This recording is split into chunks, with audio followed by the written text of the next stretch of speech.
Olá, mais uma vez estamos reunidos na Fraternidade Francisco de Assis para uma palestra sobre temas para o nosso crescimento espiritual. E hoje nós temos aqui convidado o nosso amigo Mário Mas. Mário tem programas na Rádio Boa Nova, ele vai falar um pouquinho para nós dos programas, dos horários, e vai trazer um tema bastante esclarecedor para todos nós. Por favor, Mário. Boa noite. Eu agradeço o convite da Rose e do Coelho. É uma alegria estar com vocês. Agradecemos ao nosso Mestre Jesus, que a gente possa sair daqui com os conteúdos que a casa está oferecendo para nós, né? Os benfeitores, possamos sair enriquecidos. Eu tenho um programa de quarta-feira na Rádio Boa Nova, às 23 horas, que eu falo sobre obsessão espiritual. Eu faço uma ponte entre a psicologia e o espiritismo, para entender o que é a obsessão e como isto nos afeta. E de sexta-feira tem o programa que eu falo sobre comportamento e espiritualidade, às 11 horas da manhã.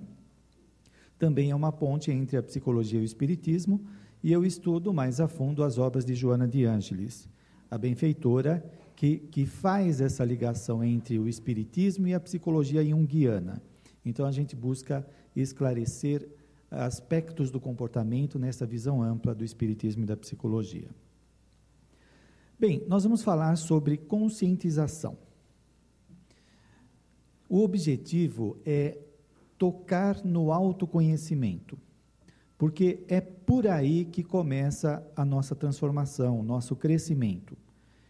E também onde é possível entender por que algumas vezes temos dificuldades de superar algumas restrições, de ficar detidos no sofrimento, o como isto emperra o nosso processo evolutivo. Nós conhecemos o Espiritismo, adotamos os seus ensinamentos maravilhosos, que propõem o desenvolvimento do ser humano, mas nem sempre nós sabemos fazer uma leitura da proposta do Espiritismo de modo a trabalhar o nosso crescimento. E a psicologia vem ajudar nesse sentido, para que a gente comece a se perceber mais. Veja bem, você provavelmente já teve uma indisposição estomacal, ou não? Já teve dor de dente? Já. Dor dói. É óbvio, né? Dói, incomoda. Um desarranjo no estômago, no intestino, é algo muito desagradável. Mas este desarranjo, ele acontece do nada? Não. Deve ter algum motivo. Imagina que uma pessoa acorde, ou no meio do dia, ela começa a passar mal do estômago, e ela diga para si mesma: nossa, do nada eu estou ruim do estômago. Seria bem estranho, não seria? Provavelmente, para ela estar ruim do estômago, ela comeu alguma coisa que fez mal. Então, ela teve uma atitude geradora dessa indisposição. Por que eu estou fazendo isso? Para servir como analogia. Muitas vezes nós temos indisposições psíquicas, angústia, insegurança, medo, sofrimento psíquico, e nós achamos que eles aparecem do nada. A pessoa simplesmente fala: eu estou ruim. Como se aparecesse casualmente e não fizesse parte da história da pessoa ou das suas ações. E aí a psicologia vem dizer que muitas vezes nós atribuímos os nossos sofrimentos a fatores externos. E isto é o que nós chamamos de projeção. Nós projetamos no governo, nos nossos parentes, nos nossos amigos, a responsabilidade pelos nossos sofrimentos. O indivíduo não consegue perceber, algumas vezes, pela falta de autoconhecimento, o que ele está fazendo que geram estas perturbações internas. Nós não temos muito treino de tomar contato conosco. Simplesmente as coisas acontecem, nós nos incomodamos, sofremos, e não atinamos o que aquilo está representando, o que aquilo quer falar para mim, o que essa doença, esse mal-estar, esse sofrimento quer anunciar. Será que eu estou consciente disso ou não? Invariavelmente, nós não estamos conscientes. E aí o que acontece? Como nós não temos o conhecimento de perceber as causas daquele desconforto, nós atribuímos ao exterior e muitas vezes nós nos conformamos com o sofrimento. E o que nós dizemos para nós mesmos? Mas é assim, quem que não sofre? E aí nós nos acostumamos com o sofrimento como se fosse uma coisa natural. Imagina uma pessoa que tem a dor de dente e ela acha que é natural ter dor de dente. O dente está latejando, ela não consegue comer, beber, não consegue dormir e latejando, e ela fica repetindo para ela, mas é assim mesmo, as pessoas têm dente, então dói. É uma coisa absurda. É assim que nós fazemos com os fatores psíquicos. Nós nos acostumamos com os sofrimentos como algo natural, como algo da própria vida, e que muitas vezes acontece do nada. Bem, a visão espírita amplia a nossa visão. Se eu não gerei nesta vida um transtorno na minha personalidade, provavelmente ela é oriunda de experiências anteriores. Eu estou implicado na geração, na formação desses transtornos, se não no presente, no passado. Quando nós nos conscientizamos disso, começa a mudar. Então, o Espiritismo faz esta ponte entre o presente e o passado. A psicologia não abarca o passado, não é? Algumas abordagens atualmente, a transpessoal, que reconhece a transcendência do ser humano, ela toca nesse aspecto, mas não como o Espiritismo. Então, nós estamos cientes da influência das vidas anteriores na vida atual, mas nem sempre nós estamos conscientes, nós estamos informados, mas não conscientes. Informados quer dizer que nós temos notícias, que nós ouvimos falar, mas não nos conscientizamos, como diz Hermann Sidifo, no livro Mereça Ser Feliz, a respeito de informação e conscientização. Muitas informações que nós temos, elas explicam várias coisas, mas não necessariamente está mexendo naquilo que está incomodando. E nem está mobilizando a pessoa para fazer alguma coisa. Nós precisamos começar a aprender a tomar contato conosco, com os acontecimentos de nossa vida. Ora, se um dente está latejando, provavelmente está com problema de canal. Ou é alguma infecção de algum machucado que se fez na gengiva ou no próprio dente que fraturou, alguma coisa assim. Então, a dor está anunciando, algo está errado, vá no dentista. Quando nós temos transtornos psíquicos, eles estão falando para nós que algo não está bem. Se o indivíduo se sente inseguro, esta insegurança não é do nada. Não é uma característica da personalidade. Esta é uma personalidade insegura. Não. Ela se tornou insegura por causa de alguma experiência.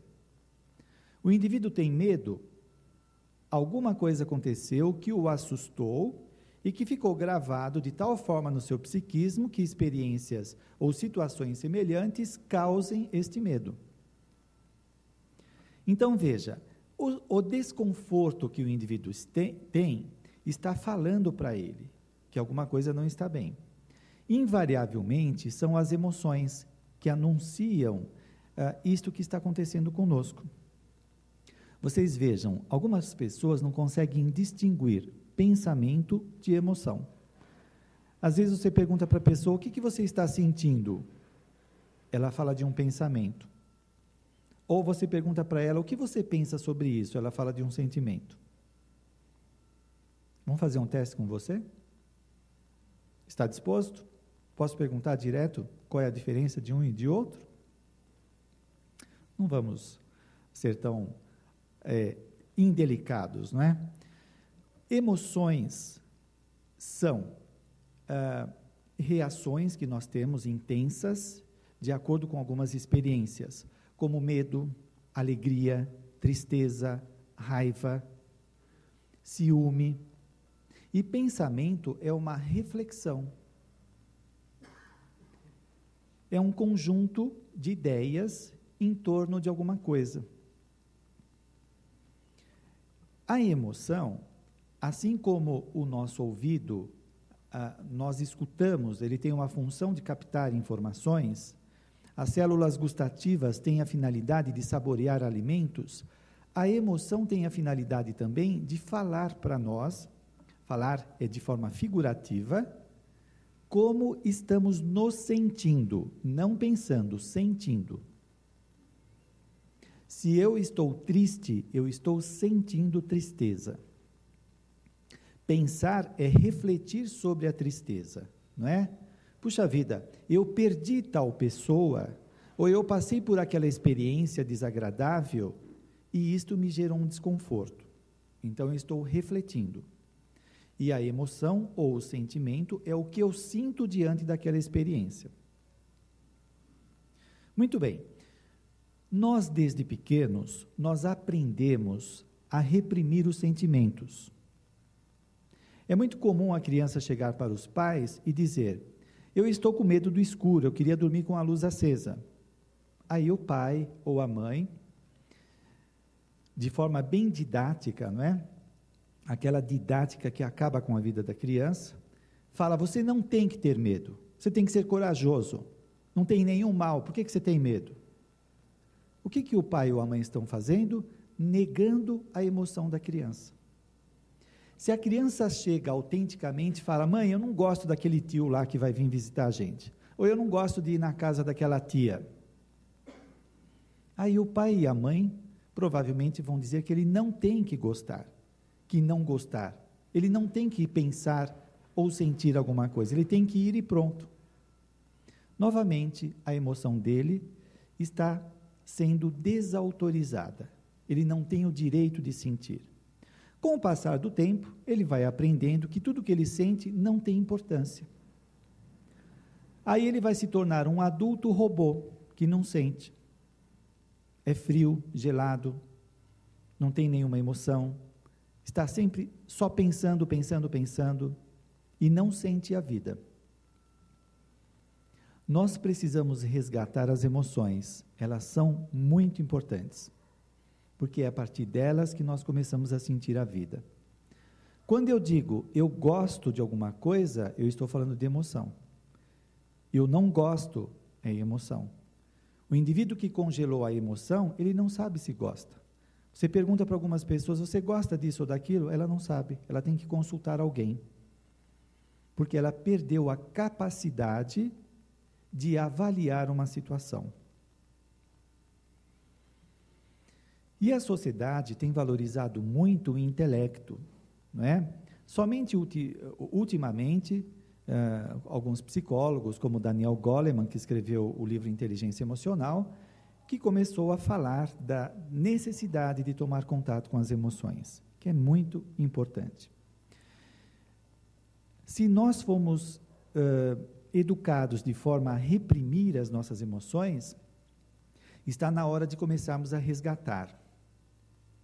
É interessante, a irmã Cidifo, ela diz que no plano espiritual, no Hospital Esperança, que muitos espíritas, quando chegam lá, eles participam de algumas dinâmicas, como a tribuna da humildade, onde eles vão expor as suas emoções. Com qual objetivo? De fazer uma catarse, de tirar essas emoções que estão entaladas no seu interior e que geram transtornos, que tornam as pessoas frias, que elas não conseguem participar da vivência daquele ambiente de forma fluida, porque elas estão travadas. Então elas vão fazer exercício de mexer com as emoções. para que elas possam se reintegrar naquela sociedade e ter uma vida mais sadia. Nós precisamos começar a fazer esses trabalhos, a mexer com as nossas emoções, a tomar contato. Muitas vezes nós estamos perto de alguém e nós sentimos um desconforto e não sabemos fazer a leitura daquele desconforto. Às vezes eu chego perto de uma pessoa depressiva e eu fico triste e não percebo que eu estou triste. Ou eu estou alegre, ou eu fico com raiva. Eu preciso saber fazer essa leitura para ter uma resposta diante da situação.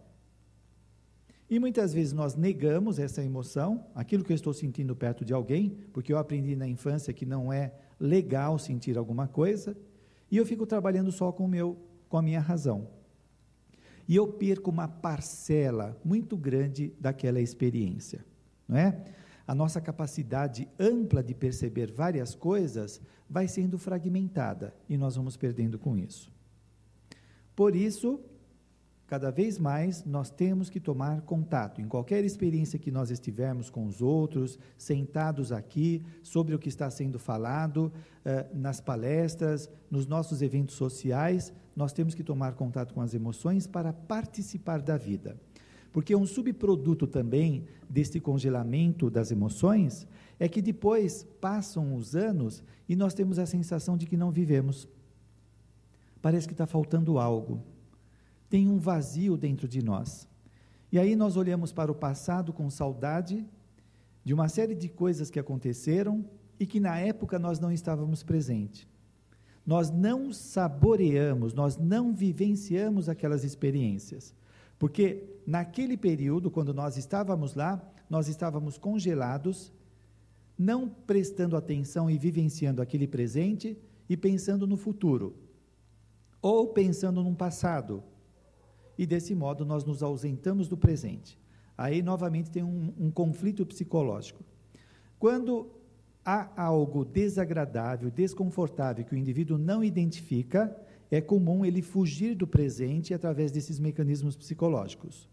Ou ele se projeta no futuro, fica pensando num futuro maravilhoso, ou se detém no passado, em alguma experiência que supostamente foi legal, mas que quando ela aconteceu, ele não a vivenciou. Portanto, nós precisamos aprender a estar conectados com o nosso presente. É o que em Gestalt terapia vai se chamar de presentificação. O indivíduo se tornar presente naquele momento no que está acontecendo. E isto vai gerar interiormente a sensação, o sentimento de ter vivido, participado. E isto enriquece a personalidade. Enriquece. Muitas vezes nós ficamos procurando fórmulas mágicas para melhorar a nossa existência. A própria encarnação é a grande terapêutica. Quando nós vivenciamos nossa vida, nós estamos integrados naquilo que está acontecendo, isto vai promovendo o crescimento no indivíduo, vai gerando satisfação, bem-estar, plenitude, sensação de que ele está participando. O que não acontece com o neurótico, que sempre está ausente. Então, é necessário uma reeducação da personalidade, para que ela tenha esta participação e isto gere alguma coisa boa no seu interior. Muito bem.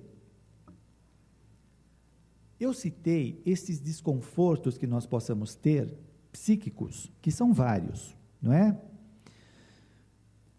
Existem os transtornos de personalidade, que algumas pessoas já reencarnam com esses transtornos. O transtorno paranoide, o transtorno esquizofrênico e por aí afora. São vários transtornos.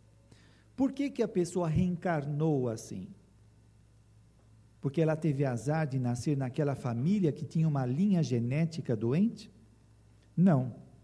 Porque este transtorno que ela apresenta já estava no seu perispírito antes dela reencarnar.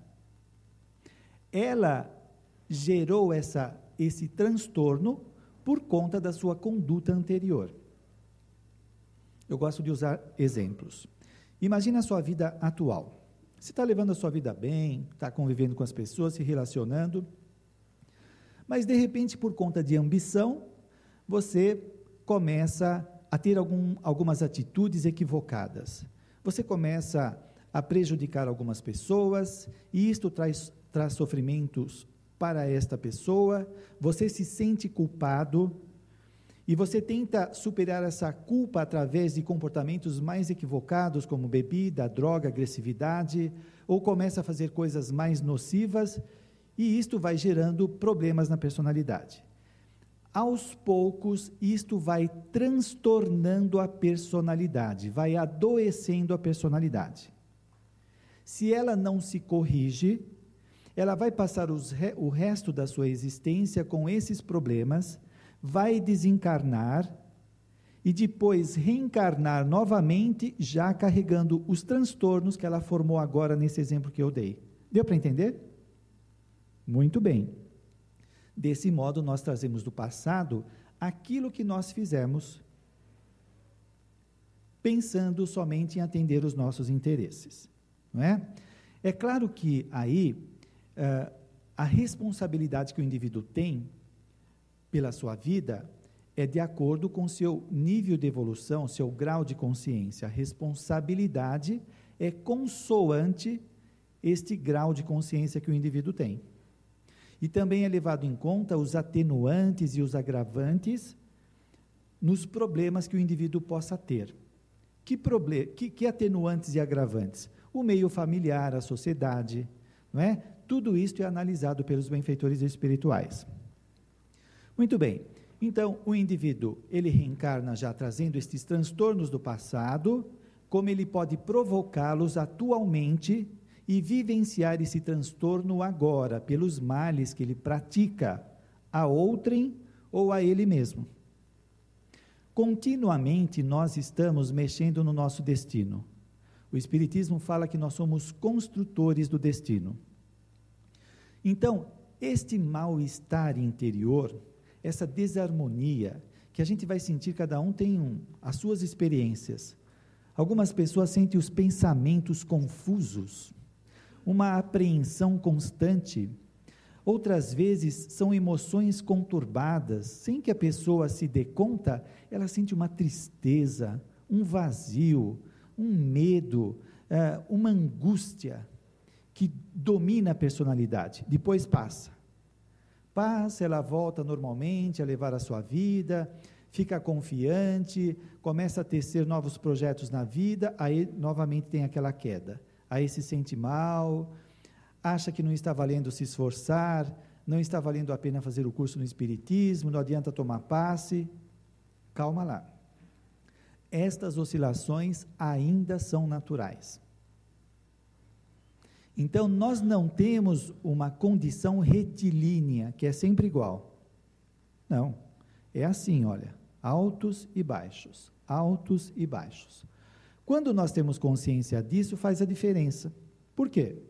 Porque quando eu estou no baixo, eu sei me portar diante dessa situação. Eu digo para mim mesmo, hoje eu estou mal, eu tenho que me respeitar. Eu tenho que dar um tempo e deixar esse mal-estar ser dissipado. Cada um sabe como resolver isto. Alguns vão dormir, alguns vão assistir um filme, outros vão andar. Tem vários meios de ajudar a dissipar esse mal-estar. Então, ter consciência disto é importante.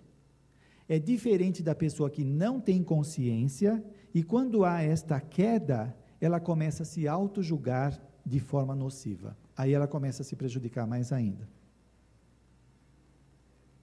Então ela começa a resmungar, a reclamar, que não adianta se esforçar, a vida dela é uma droga, não adianta, vira e mexe, essas coisas estão mudando. Não, é assim mesmo.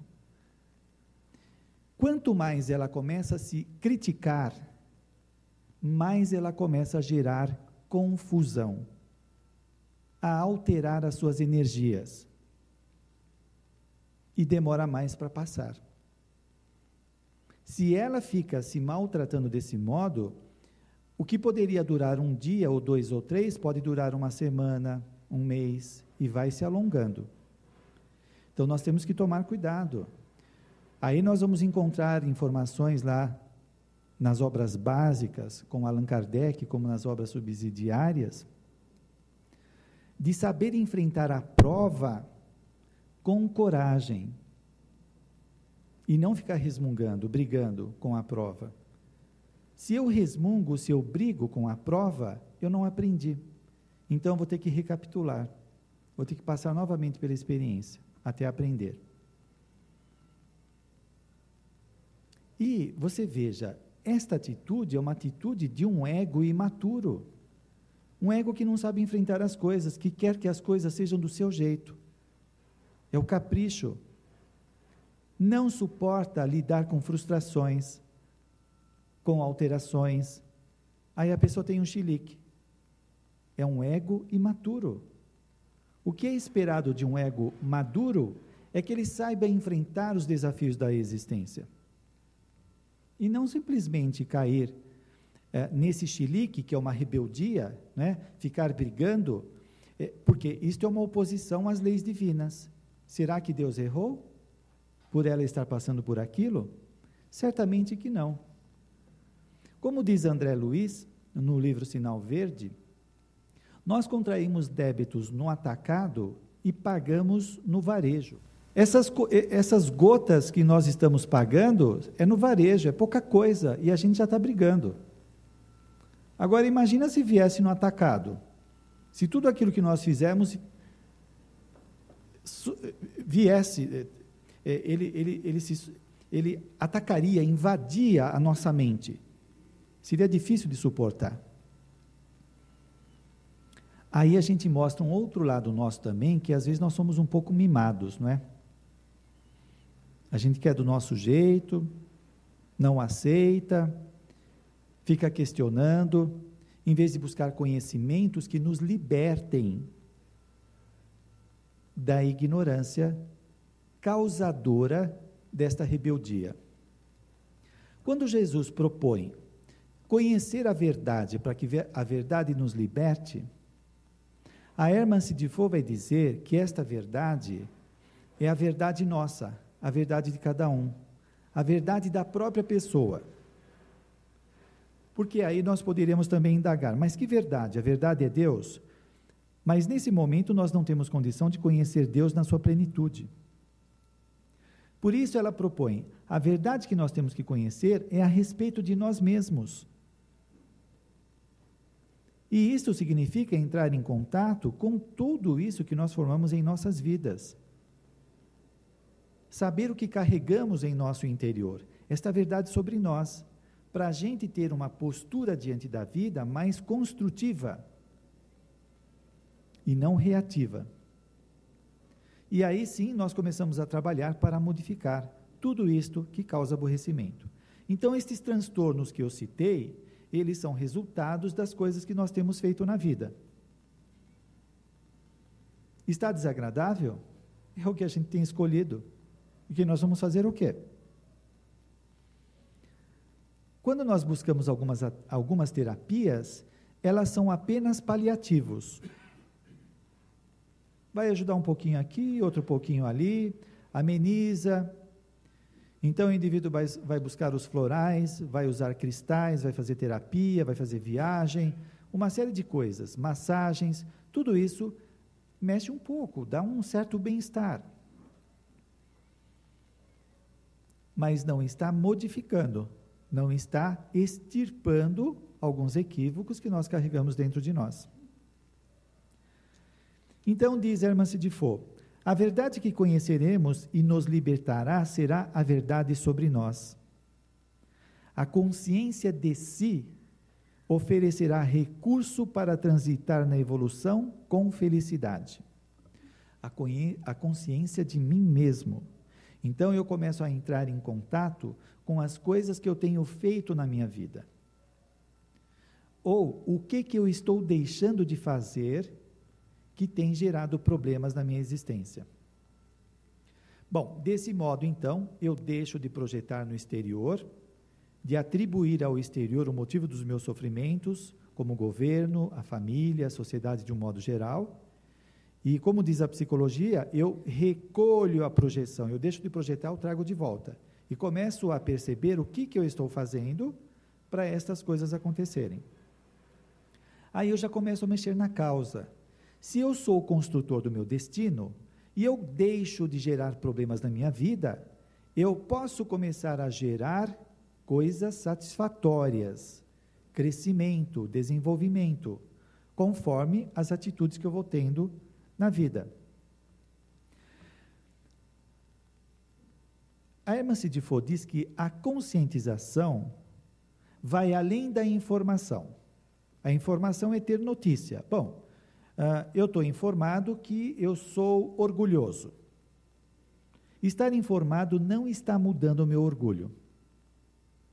Conscientização significa trabalhar aquilo que está me incomodando. Deu para perceber a diferença? Mas nem sempre nós queremos nos conscientizar, porque é cômodo ficar de braços cruzados.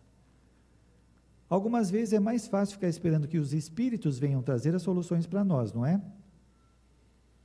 Está cheio de gente querendo ir em sessões de materialização para que os espíritos se materializem e falam para ele, olha, não vai pela direita, vai pela esquerda. Aí ela se sente feliz. Ou esperando uma psicografia que vai revolucionar a vida dela. Que vai dizer, saia desse emprego, procura aquele, ou se não, faça aquele curso lá. Ou ainda esperando os passes milagrosos. E ainda muitas pessoas tomam um passe, não é? Sai da casa espírita e fala, mas essa casa tem um passe muito fraco. Porque não resolve. Eu continuo assim. Olha a falta de conhecimento. É a mesma coisa que o indivíduo está ruim do estômago, vai no gastro, o gastro fala, olha, você não pode comer isso. E ele sai do gastro e come aquilo. E estraga o estômago dele, e ele fala que o gastro não é um bom gastro.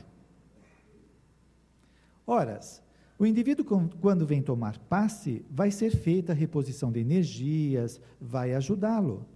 Mas se ele continua com pensamentos enfermiços, obviamente que ele vai continuar doente. Então, a casa, é claro que nos ajuda.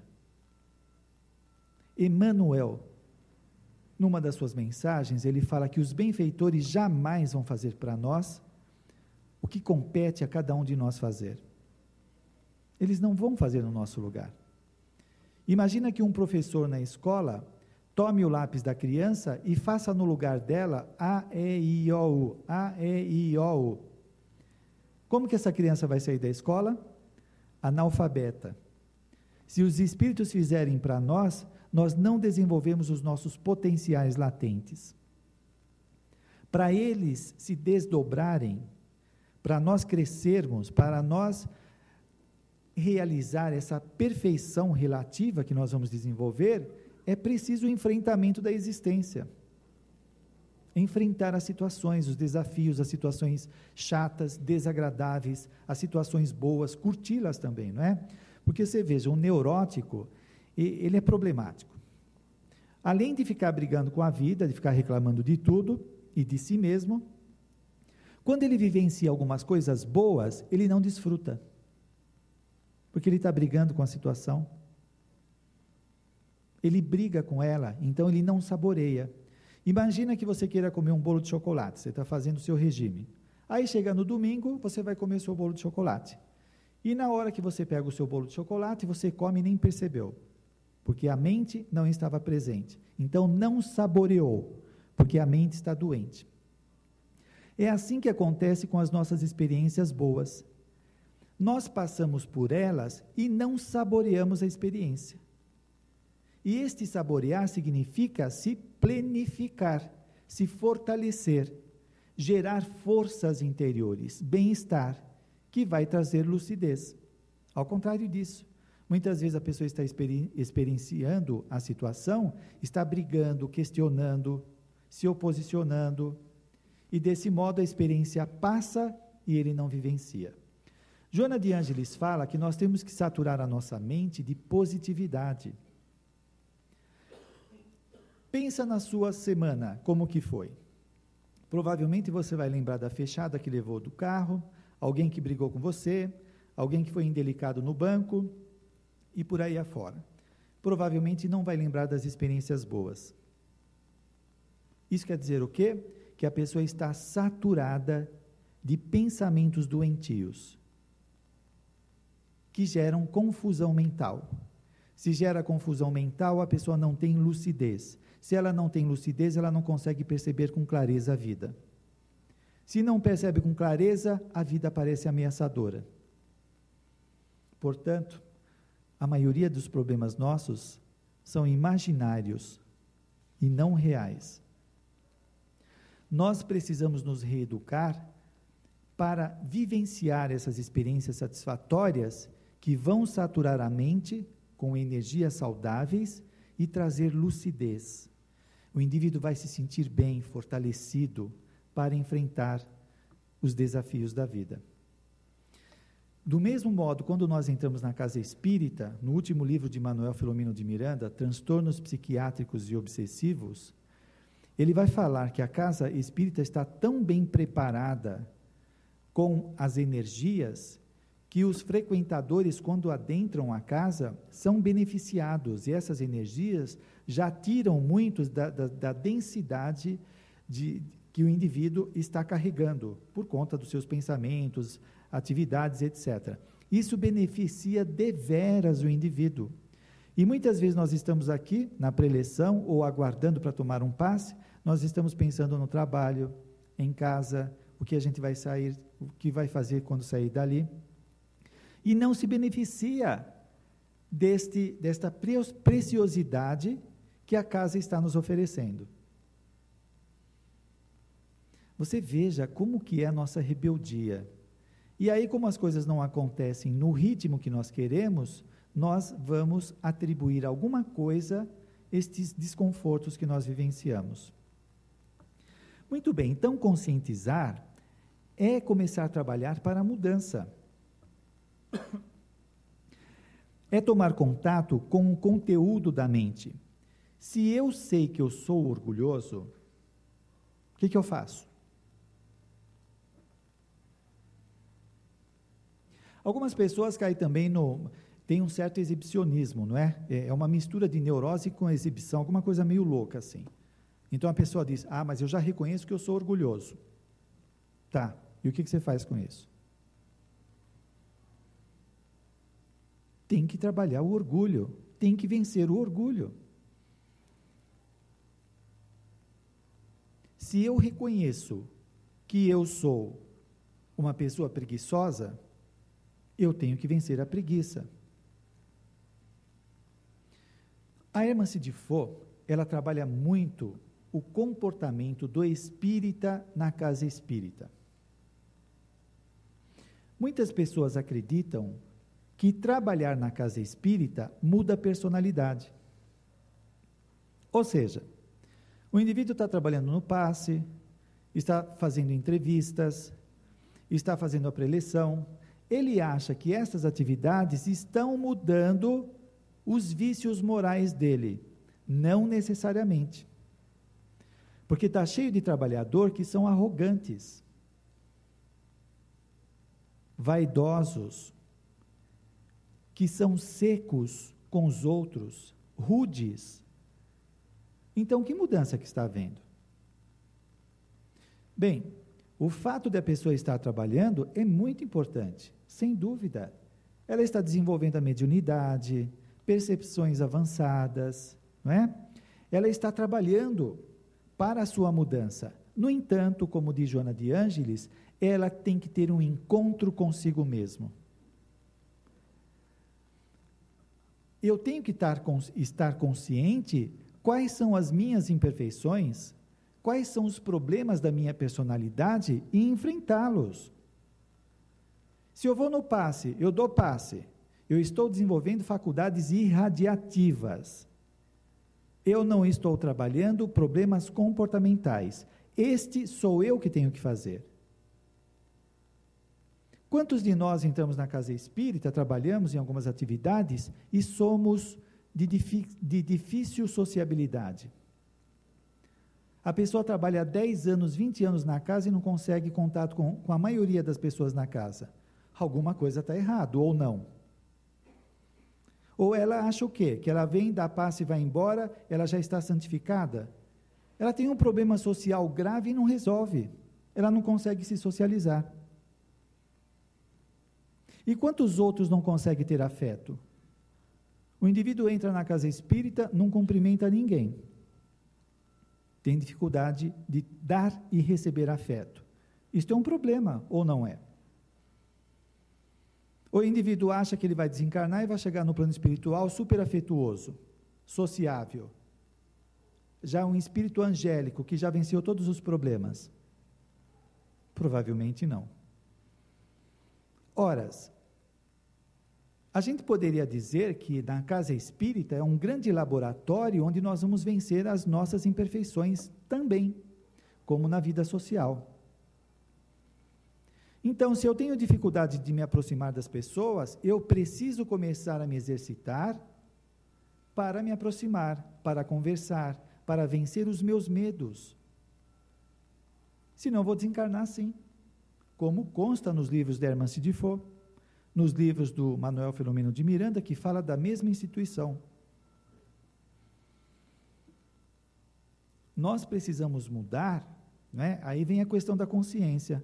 Não basta eu saber que eu tenho uma dificuldade, eu tenho que mexer nessa dificuldade. Ora, se eu tenho uma dificuldade, se eu estou com uma lesão no meu braço, o que eu vou fazer? Vou ficar pondo panos quentes? Eu tenho que ir no ortopedista, eu tenho que resolver isso, senão eu vou ter problemas no meu braço. Quando eu tenho problemas de personalidade, eu tenho que resolvê-los. Senão eu vou ser uma pessoa problemática. Este enfrentamento é inadiável. Quantos de nós estamos sofrendo e a gente não enfrenta isso? A gente se esconde, aí vem os mecanismos de defesa que a psicologia fala. O indivíduo foge de se encontrar. Ele tem uma vida social pobre de tudo, não estou falando de grana, não consegue se relacionar com ninguém, não consegue entrar em alguns ambientes e carrega esse tormento a vida toda, não trabalha para vencer. O indivíduo tem problema de comunicação, está há 20 anos no centro, está tentando fazer uma palestra, está tentando fazer uma prece em voz alta e não consegue, porque a ansiedade acaba com ele, e ele não cuida disso. Pode. Percebem quantas coisas nós precisamos trabalhar? E os problemas de relacionamento? Muitas vezes, quantos dirigentes na casa espíritas, eles se identificam com o papel de dirigente e se tornam arrogantes, se acham melhor do que os outros. Olha um problema de orgulho aí para resolver. E nem sempre resolve. Se acha diferente, melhor do que os outros. Ou o próprio médium. Ele recebe uma comunicação bacana, ele já acha que é melhor do que os outros médiuns. Arrogante. E não trabalha essa arrogância. E quanto mais ele vai ficando arrogante, ele começa a entrar em sintonia com espíritos que começam a fasciná-lo. Percebe, gente, esse aspecto do comportamento que nós deixamos de lado, nós entramos na casa espírita para fazer o bem, que é maravilhoso, é a proposta do espiritismo, fora da caridade não há salvação. Ou seja, fora da prática do bem, não há evolução. No entanto, eu tenho que cuidar de mim. Jesus propôs que nós amássemos ao próximo como a si mesmo. Como que eu posso amar alguém se eu não cuido de mim? É impossível. Como diz Joana de Ângeles e a Herman Sidifo, se eu não me amo, o que eu dou para o outro são os meus tormentos, as minhas exigências, as minhas cobranças, o desrespeito. E é um comportamento artificial. Porque se eu não me amo, eu não sei direito como é esse negócio de amar. Para mim, amar pode ser dar um monte de presentes, ou fazer elogios descabidos para os outros. Para mim, isso pode ser amor, e não é. Eu não tenho referências pessoais. Às vezes eu não me amo porque eu sou tão crítico comigo, eu me coloco para baixo, aí eu sou o meu obsessor. O indivíduo se auto-obsedia. Ele se compara negativamente, se coloca para baixo, ele confunde humildade com autoanulação. Esse é o comportamento neurótico. A humildade é uma virtude. A autoanulação é um transtorno. Então alguém chega e fala para ele, nossa, você fala bem, ou você tem uma facilidade de escrever. Que é isso? Você pensa que eu não sei, que eu não sou nada disso? Olha que humilde que ele é. Isso não é humildade, isso é autoanulação. Se o indivíduo vive esse transtorno, o que ele pode fazer para os outros? Ele vai fazer de forma comprometida, contaminado pelas dificuldades pessoais. Não quer dizer que nós tenhamos que vencer absolutamente todos os nossos problemas para fazer alguma coisa, não. Ao mesmo tempo que eu estou aprendendo a fazer o bem, eu vou cuidar de mim, amar ao próximo como a si mesmo. Quando eu começo a cuidar de mim, eu começo a me auto-respeitar, a minha relação com os outros se diferencia. Quantos de nós não permitimos que alguém, lá sei eu, dê um apertão na gente ou dê um tapa? Mas nós permitimos que os outros nos esbofeteiam psiquicamente. Como que fica a autoestima de uma pessoa dessa? Então, toda hora o marido está falando para ela, mas você não sabe se arrumar, você é relaxada. Ou a mulher para o marido, né? Você não sabe nada, você é estúpido, você não sei o que lá. Desrespeito. E vai desrespeitando, né? E isso vai atormentando. E o indivíduo, ele não tem parâmetros para saber que está sendo desrespeitado. Ele acha que é natural. E isto vai aniquilando a personalidade. Como uma pessoa dessa vai ser feliz? De vez em quando ela cai nas suas reflexões e fala, caramba, mas eu trabalho no centro. Eu sou ético nas minhas atitudes externas, mas eu sinto um desconforto, um mal-estar. Mas é claro, ela não se respeita, não se valoriza, não dá importância a si mesma, não cuida bem de si.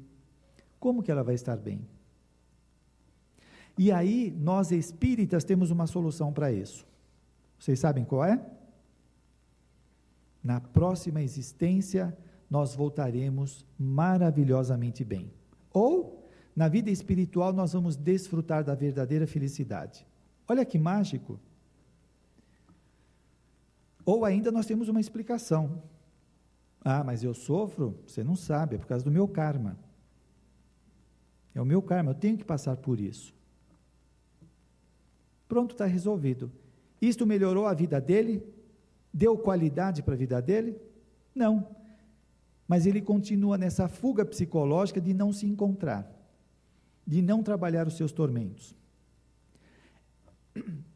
Herman Defoe fala que apenas 1/3 dos nossos problemas são kármicos. 1/3.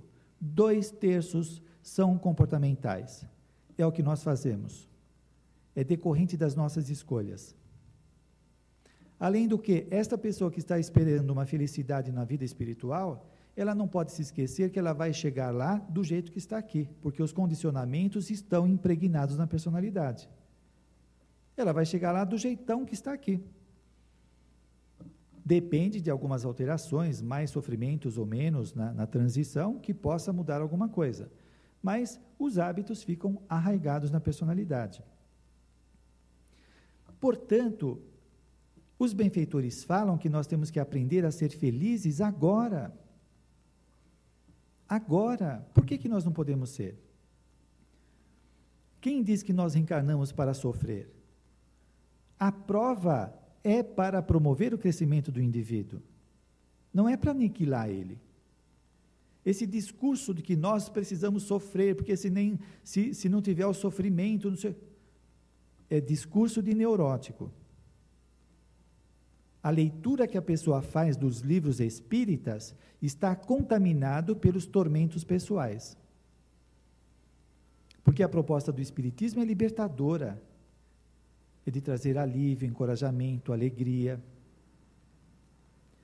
Mas aí tem a nossa parte, nós assumirmos estas mudanças. Então, começar a identificar agora, o que está me atormentando? Eu tenho dificuldade de me relacionar, de falar com as pessoas, eu fico me julgando, eu fiz uma coisa errada 10 anos atrás, não me perdoo. Por que eu não trabalho o auto-perdão? Por que eu não me valorizo? Por que eu não dou importância nas coisas que eu faço, que eu estou acertando? Valorizar, sem arrogância. Então eu começo a desfrutar das experiências. Então, como propõe a Hermance de Faux, esses aspectos da personalidade que estão nos machucando precisam ser trabalhados. Por exemplo, nós temos a tendência de nos negar, confundindo com humildade. Isso precisa ser trabalhado. Eu preciso valorizar a minha personalidade, o que não é arrogância. E para isso, eu tenho que distinguir o que é arrogância e o que é autovalorização. Aí a necessidade do autoconhecimento. Nós desistimos dos nossos projetos? Quantos de nós tivemos sonhos de conquistar coisas legais na vida, de ter uma vida bacana, e estes projetos são aniquilados por coisas que os outros dizem para nós? Ou que obsessores assopram em nossa cabeça. Você não vai conseguir nada, você não tem jeito, não adianta você tentar, vai ser difícil. Aí a pessoa desiste dos seus projetos, leva uma vida frustrada, pensando que precisa levar a vida frustrada. Nós nos achamos inferiores aos outros, mas por que eu sou inferior aos outros? Eu preciso trabalhar essa questão em mim, identificar. Eu passei por alguma experiência que me deixou uma marca e eu me sinto inferior. Eu vou trabalhar isso e mudar, porque eu sou uma centelha divina como todas as pessoas, todos os filhos de Deus. Nós somos autocríticos demais? Eu preciso mudar, porque isto é uma autoobsessão, não é? Agora, por que vem esta autoobsessão? Por causa de conflitos da personalidade. O indivíduo já está fragilizado por registros que ele carrega no seu interior que geram tormento. E por conta disso, o indivíduo faz uma autoavaliação de si mesmo negativa. Consequentemente, vem a culpa, como processo de autopunição. Opa, tenho que me auto-perdoar. Eu tenho que transformar esta culpa em ação transformadora, para melhorar a minha condição. Eu não posso me conformar ao sofrimento. O Espiritismo vai falar de resignação dinâmica. Se o sofrimento for irremovível, tentei de todas as maneiras, eu vou ter uma atitude dinâmica.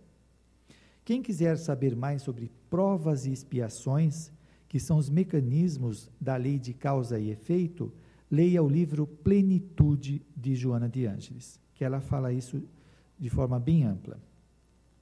Nós fugimos dos desafios da vida? Por que eu fujo? Eu acho que eu sou incapaz, eu levei um tombo e eu acredito que das próximas vezes eu vou cair novamente? Eu tenho que fazer uma revisão disso. Eu tenho que ter uma tolerância maior ao sofrimento, tolerar as situações difíceis e continuar prosseguindo. Então, nós vamos aprendendo a superar estas dificuldades. E como diz Joana de Ângeles, nós formamos karmas positivos. Se eu carrego tormentos que são decorrentes de karmas que eu fui formando, causa e efeito, né? Atitudes que foram gerando desequilíbrios, tormentos internos, à medida que eu vou tendo ações construtivas, eu vou gerando equilíbrio na personalidade, eu vou harmonizando o meu interior. Nós temos uma ficha kármica, como diz André Luiz. Se nesta ficha kármica a coluna dos débitos são maiores do que a coluna do crédito, é óbvio que eu vou ter tormentos. Eu tenho que inverter, eu tenho que começar a gerar créditos, ações construtivas positivas, que vai gerando confiança, lucidez, bem-estar, e o indivíduo vai tendo uma existência mais profícua, onde ele consiga realizar as suas coisas, e ele saia exitoso da sua existência. Todos nós, gente, temos uma missão, um propósito. Será que nós estamos alinhados com esse propósito? Ou nós estamos alinhados com os propósitos daquilo que os outros disseram que a nossa vida deve ser? Com as propostas da sociedade? Nós estamos alinhados com os nossos medos ou com o nosso crescimento? Façamos essa avaliação. Como diz Joana de Ângeles, nós estamos destinados à felicidade. Vamos acreditar nisso e começar a construir essa felicidade agora, vencendo essas dificuldades, os medos, não desistir nestes altos e baixos.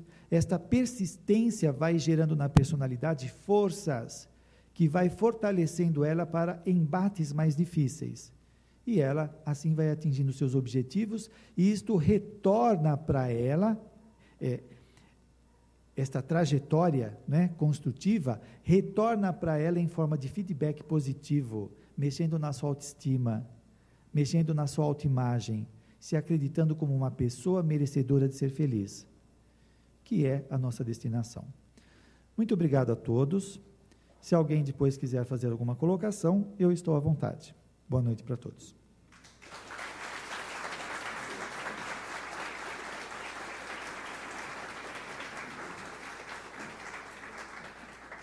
Vocês veem como é bom a gente gravar as palestras, né? Que a gente vai ter esse conteúdo guardado, sempre que a gente quiser acessar e rememorar alguma das coisas que o Mário colocou aqui para a gente na noite de hoje, a gente vai ter essa condição.